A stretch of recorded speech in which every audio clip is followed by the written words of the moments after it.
Right, according to my watch and my clock, it's 6 o'clock. So you're all here on time and we're here on time. So let's start off. Um, a very warm welcome to this Ski Solutions webinar, and thanks for joining us today, everyone. My name's Ian Martin. I'm the presenter of the Ski Podcast, and today I'm delighted to be speaking to Ski Solutions Managing Director Craig Burton. Hi, Craig. How are you? I'm very well, Ian. Nice to be here. Good to see you. Excellent. And also Ski Solutions Head of Sales, Hugo Clark. Hi, Hugo. Are you all right? Yeah, all good. Thank you. Good to be here.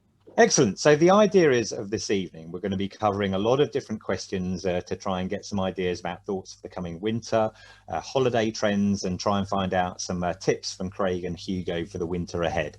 Now, for most of us, it's been extremely long, 18 months since skiing came to an abrupt end back in March 2020. It's a bit hard to imagine that we'd missed skiing for so long, but it is coming back. Craig and Hugo, let's start off with a big question on everyone's lips. What are the prospects for skiing and boarding looking like for this winter? Perhaps, Craig, you'd like to answer that. Yeah, thanks, Ian, and thanks again to all of you for joining us this evening. This is the first time we've tried this, actually, in the 35 years of Ski Solutions history. So do bear with us if there's any fails in that regard. It just felt like a great opportunity to try and talk to you directly, try and address some of the concerns that we've got as we look towards this winter, and what we feel increasingly confident that there are pretty good prospects for us. And there are sort of 2 or 3 reasons why we're feeling reasonably confident this year. Firstly, we're fundamentally green is good to go in UK government terms these days. All of our ski destinations are fully open from a border perspective for vaccinated travellers, and are not subject to Foreign or Commonwealth Office advisories against travel. So that's the first fundamental point to make. We feel that the restructure of the traffic light system, which has just happened, obviously has dominated the news headlines for the last couple of weeks, is really very positive, and it sort of signals a change in government approach to travel, which we've been asking for some time, which is moving from a sort of travel is not possible except to a very small number of destinations under these circumstances, which was the previous position, to a more open stance saying travel is possible, but there will be a small number of exclusions which you need to consider. And we think that's very, very positive. It's a subtle change, but I think it's very significant. And the third point I'd make is that we've spent the last few weeks as a business meeting with lots of suppliers and partners from North America and Europe, tourism directors, and the likes, and the machine of commerce and operation is cranking into life in the mountains in a way it didn't last year. The resorts are very much gearing to be open. We know that there might be some risks, some wrinkles, some crinkles that we have to work around, but we are very confident the lifts are going to turn this winter, and we will get you out there. Okay, well, that's very positive, and certainly I think you're reflecting what we've seen in the market. Lots of people in travel have been reporting that inquiries and bookings have gone up significantly with the announcements in the last week, and we're going to refer to some of that as well. Hugo, would you like to chip in anything at this point? Yeah, the only thing I would add is what you've touched on there is the inquiries. I mean, the only thing I would add to what Craig said is the demand we're experiencing is absolutely terrific. So, you know, if that's anything to go by, then it would appear that you're all feeling equally as optimistic as we are about the prospect of skiing this winter. So, yeah, you know, it's great. Our booking levels are back to where they were in September 2019. So, yeah, it's all heading in the right direction. Okay, so I mean, that's all very positive. There are a few issues and questions which possibly relate to vaccinations, because it makes it a lot easier if you're double vaccinated, and a lot of people are. We've had a few questions sent in. I'm just looking at this one was only added a short while ago, but Craig, Kevin Gilbert, he asked, you know, do you still have to be double vaccinated to travel to France? Is this going to change? And Edwin Williams, you know, asked about a vaccine booster and how that would affect fully vaccinated people. Do you want to tackle that at all? Because Austria recently made a change to their requirements for people travelling into the country. Yeah, so let's start with vaccination, and I'll sort of caveat this with the fact, you know, none of us have a crystal ball. We're not scientists. We're trying to interpret what is a very moving feast when it comes to rules, regulations, changes and the like. But what do we know at this stage? We know that when it comes to adults, a full vaccination cycle, you need to be double vaccinated to ski this winter. I mean, that is fundamentally where the cards are falling at the moment. Children is a little bit more complicated at this stage, and I'll talk about that shortly. But just in terms of adults, if you are double vaccinated, UK border policy is now very supportive to travel. The scheme changes, which were announced last week, mean that by the time the ski season comes up, we would expect just to have to do a lateral flow test on our return to the UK by day 2 of a return back with no pre-departure test requirement. So that's very positive. Going into Europe and now North America, Canada and the US, generally speaking, it's a proof of full vaccination that's required.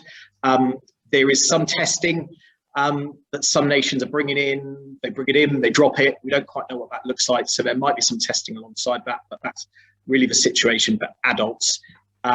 In destination, we're increasingly seeing noise and news coming out of resorts that, you know, similar to what we've seen in France with the pass sanitaire that they rolled out this summer, and the green pass that some nations are calling it. This is basically a proof of vaccination to allow you to do things in the destination country. That might be eating in restaurants.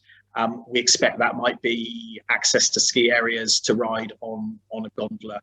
Generally speaking, this is pretty straightforward. If you are double vaccinated, fully vaccinated, the technology is getting better every week in terms of the connectivity to the NHS app that most people have on their phones, and that's pretty straightforward. The wrinkle we've got at the moment is around children. So the children who are under 12, generally speaking, and again, I'm not going to try and summarise every individual country. We will help you do that through the process as you get closer to departure. But generally speaking, children under 12 follow the adult regime. So if they would be treated the same as a double vaccinated adult. Children 16 and older, generally speaking, are treated as adults, and the UK vaccination scheme is calling for vaccination, full vaccination, 2 shots for children down to 16. The wrinkle at the moment, as I know a lot of you were aware, and we've had a lot of questions on this, is around children in that 12 to 15 age group, where the UK vaccination policy is differing slightly to what is generally being accepted in Western countries, which is this 2-shot regime.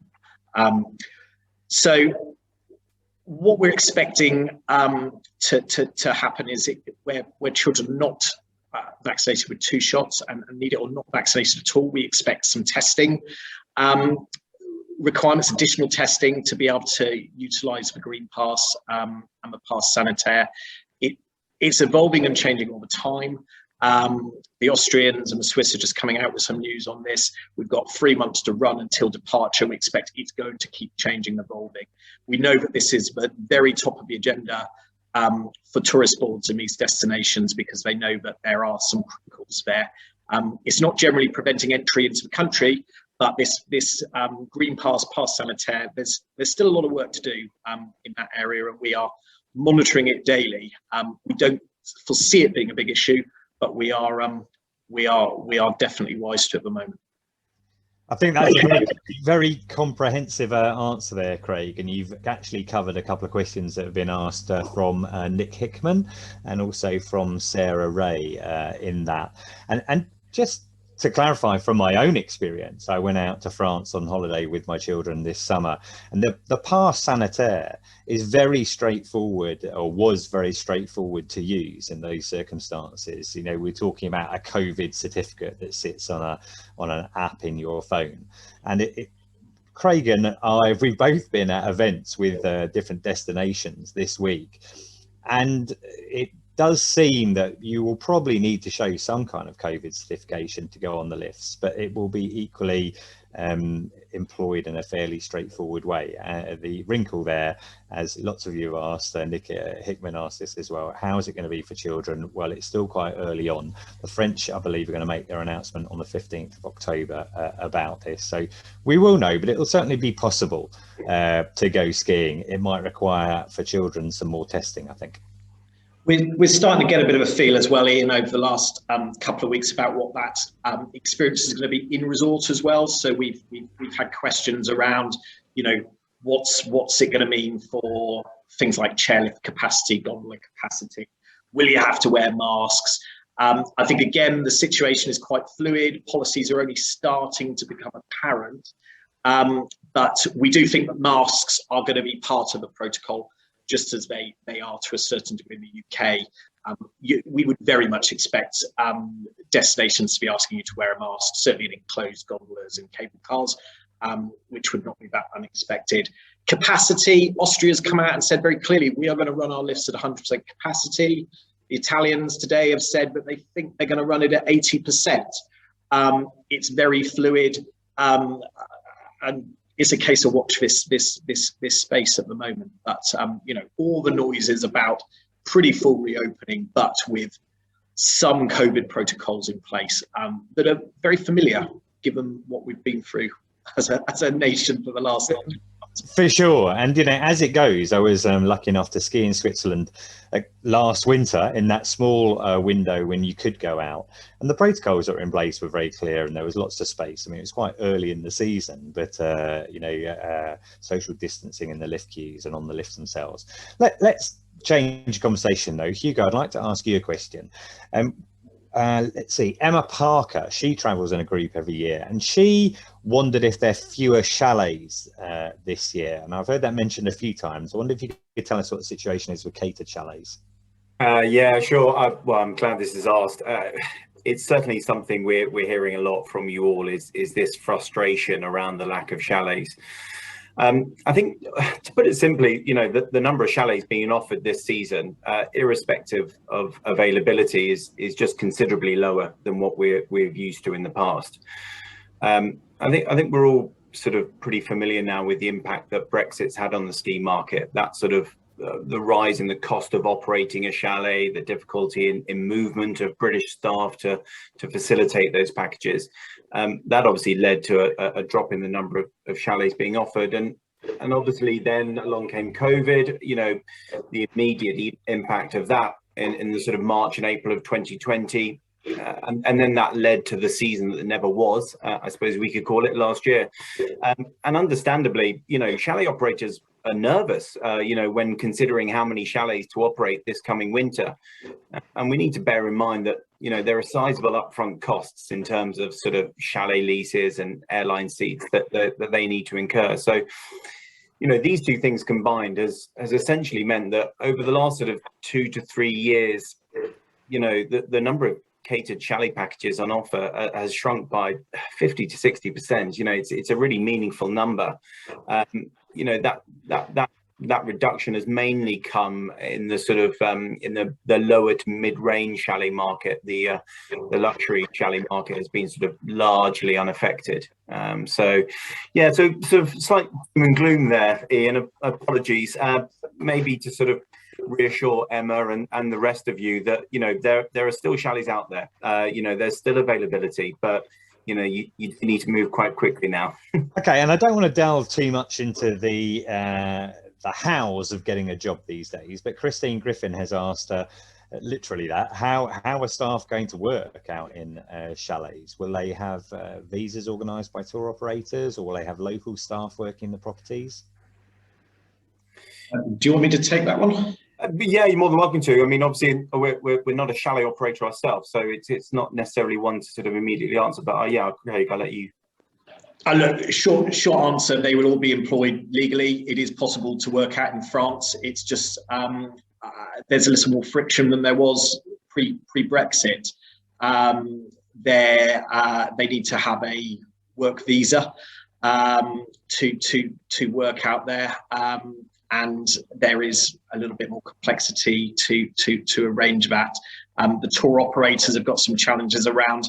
They have to be able to prove and demonstrate that the job has been advertised locally for local French workers or Swiss workers or Austrian workers to take, which in many regards is actually roles that could be done by those. But the British chalet girl and chalet boy will still be out there this season. They've just had to jump for a few more hoops. Yeah, I mean, talking to people anecdotally, tour operators, they're definitely employing UK staff, which I find very encouraging, because I have a couple of kids who in a few years' time would like to do a season themselves. And actually, we've now discovered it is going to be possible. There's just a little bit more paperwork involved. Another question for you, Hugo. You mentioned bookings are strong, inquiries have been really strong. Does that mean everything's booked up already at peak dates? And does that affect prices at all if demand is high?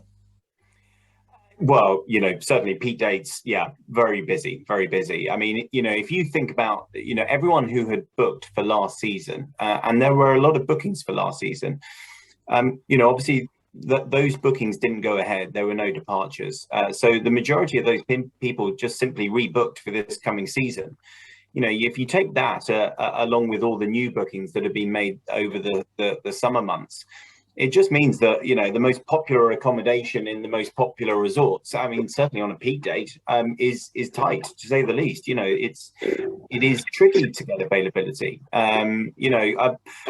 I would definitely advise to you all that, if you need to travel on a specific date or want to maybe visit a particular resort, irrespective of your budget, you'll certainly need to move quickly, and you might even need to sort of consider sacrificing one or two criteria to get something booked. It's odd. I mean, we normally offer this sort of advice around the sort of December, January time. So to offer it now is a little bit strange. But yeah, I mean, that's kind of the sort of the availability bit. I mean, in terms of your question on price, I mean, I suppose that's probably best answered in the form of an example, really. 18 months ago, if you took a chalet package, charter flights, coach transfer, catered chalet, take that sort of package on an off-peak date, in a chalet in France, good location, close to slopes, maybe with a hot tub, that package would come in around about £1,000 per person. If you now fast forward to this coming winter, that package is now £1,200 per person. So you're looking at roughly a sort of 20% increase over that period, and that really applies for hotels as well as chalets. So yeah, it is more expensive, certainly. Okay, well, I mean, that's quite interesting. I think this might be a good opportunity. We've got a couple of polls lined up. I know we've got quite a few people participating. So I'm going to ask a question of everyone. Hopefully this will appear on your screens now. If people would like to have a vote, have you booked a ski holiday yet for this winter? I'll give you a little bit of time to answer that. Be quite interesting given what we're hearing about early bookings being quite high. And I can see a few more people. Good participation levels. Okay, let's end that poll and see what the answers were. Right, hopefully you can see that now. So around a third of people have already booked for this winter, which, given that we're in mid-September, seems to be probably ahead of the curve, although I'm not 100% sure about that. And 2/3 of you haven't, which is perhaps why you're attending this today, to find out a little bit more. So we've got a couple of other polls. We'll ask them in due course. But for the moment, I wonder if I could ask another question to you, Hugo. You mentioned just then, I took a note of it, that prices are looking like they're going to be a little bit higher for this winter. Do you have any kind of clever tips or advice to help the budget stretch a little further? Yeah, definitely. I mean, you know, we're certainly hearing that some people are keen to see their budgets stretch that little bit further. And I think, you know, the advice I'd probably give is probably quite simple, actually, and that is actually to try somewhere new. It's very easy to sort of go for the usual 3 to 4 star chalet or hotel in a sort of classic French resort, but you know, I'd be keen to sort of encourage you to try and try one of the sort of lesser known, more reasonably priced, you know, Italian resorts, for example. You know, for many years, you know, we've been huge advocates of the likes of the Dolomites and the Monte Rosa, Monte Campiglio. You know, these resorts are certainly no less exciting than their French counterparts, and in our minds, you know, well worth a try. But I mean, you know, I realize a lot of people, you know, travel to France, always like to travel to France, and that's fine. It's good bread and butter stuff. You know, if that's what you want to do, then, you know, maybe try one of the smaller French resorts. So it's, you know, the ever popular Three Valleys and Espace Killy and Paris de Ski. You know, some of the smaller resorts like La Clusaz, for example, you know, just over the hill from Megève. You know, it's a short transfer. It's a lovely, lively, fun resort with some really exciting skiing. So I think the obvious answer to your question would have probably been, well, instead of catered chalet, go self-catering, or instead of a 4-star hotel, try a 3-star hotel. But I'm really keen for people to try somewhere new, and for me that's probably going to be somewhere like Italy or some of the lesser known resorts in the major countries. Yeah, I mean, well, you've tapped into where I'm looking at the moment, because, you know, in relation to our family holiday, we're looking at the Dolomites and elsewhere in Italy, because I think it's probably going to look better value for this winter. But Craig, can I come back to you with a question there? There's obviously a lot of demand out there. What's the situation with flight capacity? Because my understanding is that, you know, in our post-COVID situation, the airlines haven't put back full schedules yet. Will there be enough flights for everyone to get out of the Alps? Short answer, yes. Is our view. If you take the summer as any example, and you know, we've seen this on off of, you know, red list, amber list, green list. I went to Portugal in May at half term, as soon as it came onto the green list. 2 weeks before it was on the green list, there was 1 flight a day to Portugal. By the time that schedule actually flew on half term Saturday, BA flew something like 12 737s down to Faro alone. If the demand is there, the airlines have the capacity to fulfill it at the moment, particularly in the winter when it's off peak. For them, they've got aircraft sat around, and they are absolutely desperate to drive revenue through profitable routes. So okay. I think if people want to go, we'll find you seats to get out there. Don't worry about that. Well, that's very encouraging. Obviously, you don't have to fly. Last week, we had some really interesting news that came through that some of the people here attending may know about, which is about a new train service that's going to be heading to the Alps. It replaces the old Eurostar service. Would you like to tell us a little bit about that? Yeah, so this one's hot off the press, actually, as Ian says. So interestingly, Eurostar had traditionally run a ski train service, a scheduled service. You could buy the seats directly with Eurostar. You could buy them with someone like us packaged up with a hotel and transfer and the likes. Eurostar last year, when COVID struck, made quite a bold forward statement that they cancelled last season, and they also said quite a long way in advance they're not going to run the train this year. The Compagnie des Alpes, who are the lift operator and quite a big corporation in France, made quite a bold move this summer, in that they have decided through the tour operator that they own, a business called Travel Ski, that they are going to underwrite a weekly charter ski train from London St Pancras to the Alps, weekly from pre-Christmas. So I think the 17th of December being the first departure, out on Friday night, back on the following Saturday morning. So it's a Friday evening departure, back leaving the Alps on Saturday morning. That is going to service exclusively packages bought through Travelski, which we will be able to access through Ski Solutions. They will be only to company days out resorts. So Le Plan, Les Arcs, Team, Val d'Isère, Maribel, no problem. If you want to go to Val Thorens, it's not happening. Courchevel, they are not company days out resorts. I think Les Menuires is another one on the list. I think well. that's another one on the list. You could probably ski in Val Thorens, but not actually stay there. Correct. You wouldn't be able to stay there. So it's a very interesting move, quite a bold move, particularly given the amount of capacity that they're committing to. But we have a ski train, and we will be able to work with Travelski to get you out there if that's the way you want to travel. So that's coming, more formally launching later on this month into early October. So yeah, that's great. And I think another thing you mentioned there, you go out on the Friday, come back on the Saturday. Evidently, that gives you 7 days skiing. So you've got an extra day skiing with that particular option.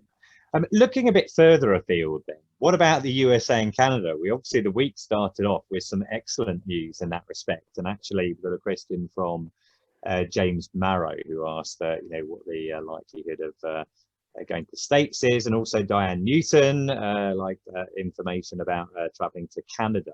But very good news earlier in the week. Do you want to bring us up to date on that and how things look for the winter as far as North America is concerned? Well, I wonder if Mr. Biden is a skier. The timing is perfect. US resorts and Canadian resorts usually get going from Thanksgiving weekend towards the back end of November, so the timing's pretty good in that regards. What do we know at the moment? Canada's been open actually, its borders to British travellers from the beginning of September. For adults, no issues at all. We've got a child wrinkle again between that 12 and 15 age group at the moment that we're working through, and again expect to see some adjustments to hopefully before departure. But Canada's open. US, more details to follow. They've given us advanced guidance. There might be a test requirement as well to go into the US. Possibly, we don't know whether that will be lateral flow or PCR, but the US is back on the grid, and that's open and available for this season. Okay, that's great. Just to let you know, everybody, we are getting some questions in, and I'm going to try and slot them in at the end if they don't fit in. But let's just try another poll at this stage. So I'm going to put another poll up. The question is going to be, how many trips are you planning for this winter? Because I think a lot of people missed their skiing in the last couple of years. Anecdotally, again, normally we go on one family holiday, but this year we're going to see if we can work out a way of doing 2 trips. So everybody's voting right now. I'll give you another few seconds to answer that. And let's have a look at the results. So that's quite interesting. Around half looking to take 1 trip, but more than half of, 4% of people not planning to ski this winter. But yeah, half of people looking to take 2 or more trips, and 13% 3 or more trips. So you're really going to catch up for the last few seasons there. So yeah, I have had a discussion recently with a couple of people about this. And yeah, it does seem that it could be quite a popular winter for multiple trips, so that could be exciting. Thinking about that then, Hugo, I've got a question for you. In terms of families, is there anything that families should be thinking about specifically as far as trips are concerned? And I'm wondering specifically maybe about Easter, because I understand that's better value than the traditional peak dates. Sure, yeah, definitely. I mean, I suppose Craig's touched on that sort of, that we're hoping that families won't have a harder time in traveling this winter. So putting that to one side, if there was one thing that I would sort of advise families to do, would be that sort of, once you've booked your ski holiday is really get on booking your ski school. a lot of people don't know that the majority of ski schools in any sort of major resort will be fully booked 6 to 8 weeks before a peak date like half term, New Year. So, you know, we have had so many discussions with you all, you know, in the weeks leading up to a peak date of sort of requests for ski school, and we're sort of turning them down, and it's gutting to pass that information on. So if I could sort of say to all those families out there to just please book up your ski school as soon as possible, that would be a great relief for us on your part. But moving away from sort of, you know, what families need to do specifically, you know, you mentioned Easter there, Ian. You know, I'm 100% agreement. You know, Easter is definitely a great time to go. I think this year Easter falls on, for the majority of you, the 2nd and 9th of April. I think there are some schools that break up on the 26th of March. But yeah, I mean, you know, Easter's a quieter, cheaper date to travel. You know, I get that some skiers believe that the snow is inferior that late in the season, but I definitely don't think that's the case. You know, going back to the sort of family point in relation to this, you know, it's also worth bearing in mind that young children learning to ski, you know, the middle of the winter, which includes half term, it's a cold time to learn, and often not that enjoyable. So yeah, I mean, Easter offers, you know, good snow, the prospect of warmer temperatures, you know, which is not only makes it nice environment for the kids to learn, but it also means that there's a chance to have some lunches outside and maybe a glass of rosé in the sun. So it's safe to say that everyone at Ski Solutions skis in March and April. Maybe we're just fair weather skiers who like the sun, but yeah, it's the time to go in our mind. Maybe it's because you're too busy selling holidays the rest of the time. What about, you know, we saw in our poll just then that a lot of people are looking to take more than one holiday. I think 50% looking to take more than one holiday. So if you wanted to get out there really early on and get in that holiday really quickly, what were the first resorts? What are the first resorts to open? Well, I think it was one of the first things that came up in the chat or the questions a moment ago was the Snowfall question. I mean, you know, some of you may already know that in the last few days we've actually had a meaningful amount of snow in parts of the Tarentaise and resorts around Salzburg. So yeah, I mean, that's really encouraging for the winter ahead, and of course there are always some glacier resorts that are open pretty much throughout the year, you know, Zermatt and Hintertux. But if we're looking for sort of the main winter openings as such, you know, Val d'Isère is opening on the 27th of November. Val Thorens is opening on the 20th of November, and a lot of those glacier resorts will open the majority of their lifts on the sort of similar date. You know, this second or even third trip that the poll suggests, I really would recommend early season skiing. It's absolutely great. A lot of the chalet packages, well, the chalet companies won't be set up to run that early in the season, but if you look at hotel rates, the cheapest hotel rates are always in the first couple of weeks of the season. So you're going to have a fully open resort. You're going to have very quiet pistes. You're going to have very low hotel rates. So, you know, we'll be able to tailor make some very reasonably priced hotel packages. And yeah, you know, it is more than likely the snow will be great. So yeah, early season would be a great time to get away in my mind. Excellent. I mean, when you said 20th of November there, I'm looking at the dates, thinking 23rd of September. That is less than 2 months away. Yeah. You could be skiing in 2 months' time, which is very exciting. I've got another question for you. This is coming from Becky Pascal. Just looking ahead, we just mentioned that the earliest you can ski this season, but what about next season? Is it possible to book yet for winter 2022, 23? Seems a long way in the future, that. Yeah, well, I mean, it's not a surprise though, I have to be honest with you. You know, we're finding many of you are looking to get that perfect ski package booked up earlier and earlier each year, actually. I mean, many of our partners and ourselves in the form of our tailor-made product, we'll be starting to sort of release rates and packages sort of more towards the end of November this year, maybe the beginning of December. That's when the majority will come online. But what I would say for those of you who are trying to sort of get ahead, you know, please register your interest with your account manager. You know, they're going to love to hear that. They really are. So yeah, if do get in touch if you want to register interest, and we will just keep in touch with you essentially. Okay, great. Well, we've got about 10 minutes left. Let's ask our final poll question and see what people have to say on this. So I'm going to put this one live. We've discussed a few different destinations. Whereabouts are people thinking about going skiing for this winter? Just jot your details or jot your answers on there. I think it's multiple choice. So, you know, if you're thinking about 2 trips, then you can put down more than one answer, and we'll see how those come out. Okay, quite a lot of answers going in. Give it a few more seconds. We've reached roughly, good response, roughly the same as last time. Okay, let's end that and have a look at the results. Right, so just looking at that then, as Hugo you know, mentioned before, France is always a strong favourite. So many big ski resorts and the tradition of skiing there. But Italy, I suspect that is a much larger number of people for putting down Italy.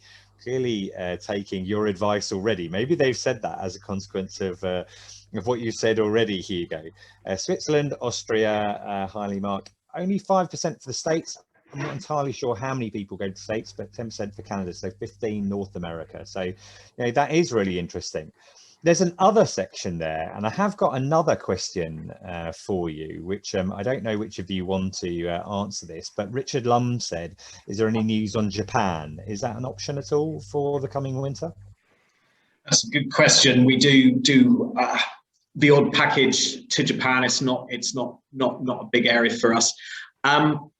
I'm not aware, if I'm absolutely honest, exactly what they are planning to do. We know that the Japanese ski market has been absolutely decimated because of their reliance on the US, the Australian and the New Zealand market, and we know it's been very tough for them. I'm not absolutely aware what that looks like at the moment for Japan this season in terms of accessibility. Certainly, traveling from the UK, you should be able to go. It's not on a red list. So we believe that will be possible, but I'm not sure what's going on with the destination. Okay, no problem. We'll keep going with the sort of relatively quick fire questions. We have one here from Samantha Bain. This might be for Hugo, perhaps. Where would you recommend for a Christmas ski holiday? I mean, I think sort of if I'm going to carry along with my theme of Italy, then it's going to be tempting to sort of choose Cervinia. Maybe you know, you've got some good altitude skiing there, good routes there. So yeah, I'd probably look at Italy, and I think Cervinia would be a good bet for Christmas. I think it'd be nice.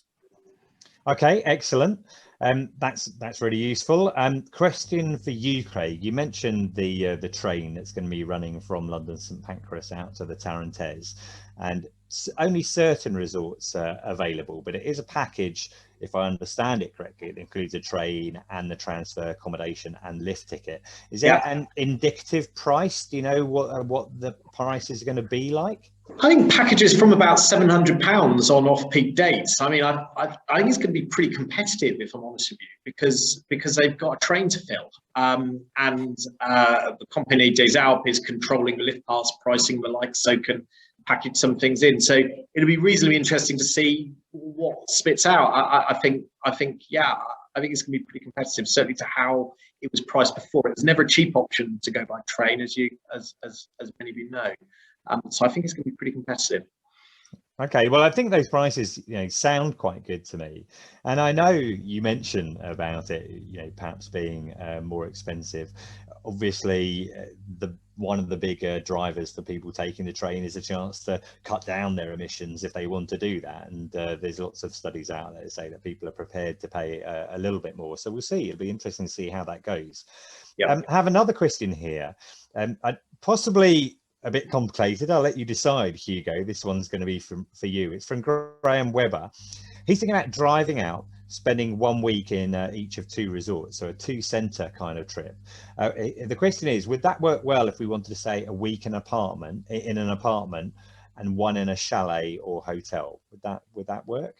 Certainly, yeah. That's not going to be a problem at all. I mean, we're familiar with booking 2-center holidays. You know, we will happily do that with flights or without flights. You know, we've occasionally done some sort of touring holidays with clients sort of spending about 6 weeks choosing from 1 week to the next where they're going to be the following week. It's some quite interesting packages we've put together in the past. Certainly an apartment for 1 week and a chalet for the following week is absolutely fine. So yeah, that's not going to be a problem at all.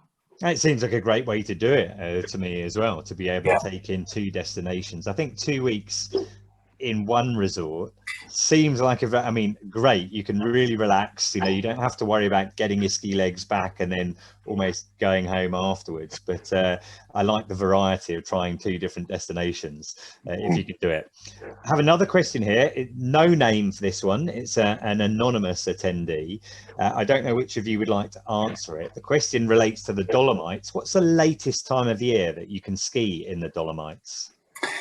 It's quite interesting. The Dolomites actually closes relatively early, even though the snow is often quite good. Generally, it's actually the last weekend of March is when the Dolomites sort of closes as such. It's mainly more governed by the hotels deciding to close, and maybe their workers are moving to warmer climates by then. But yeah, it's generally the last weekend of March is when the majority of hotels and lifts will begin to close down. Okay, good tip. And one for you, Craig. I don't know if you're going to be able to answer this. I know you know a lot about skiing. An anonymous question. Which Spanish ski resort would you recommend? Oh, that's an easy one. That's an easy one. Well, I wasn't sure if it was going to be. I've been looking to go there myself this season. I've just come back from southern Spain, and I quite fancy giving the skiing a go out there. So Sierra Nevada, the resort, there's a very luxurious 5-star hotel called El Lodge, which is a small luxury hotel in the world, branded hotel, swimming pool, beautiful bar, fantastic Spanish dining. It's on our program. I haven't been yet, so I'll let you know how it is next year. I would strongly recommend giving it a go. I'm just fascinated by the idea of skiing down there, given all of the fantastic culture and you know, food and wine. Yeah, it sounds tremendous. Well, I'll have to add that one to my list as well. Well, I don't see any other questions. So I think then, if you're happy, we will thank everyone for participating and coming and joining us today. And hopefully this has been really useful to you, answered some of the questions that you've had. Julian has said thanks for a great session, so at least we've helped him for sure. Yeah, here is to some fantastic skiing this winter 2021 to 22 to everybody, and yeah, great skiing. Thanks very much for attending. Thank you, everyone. Thank you all. Bye.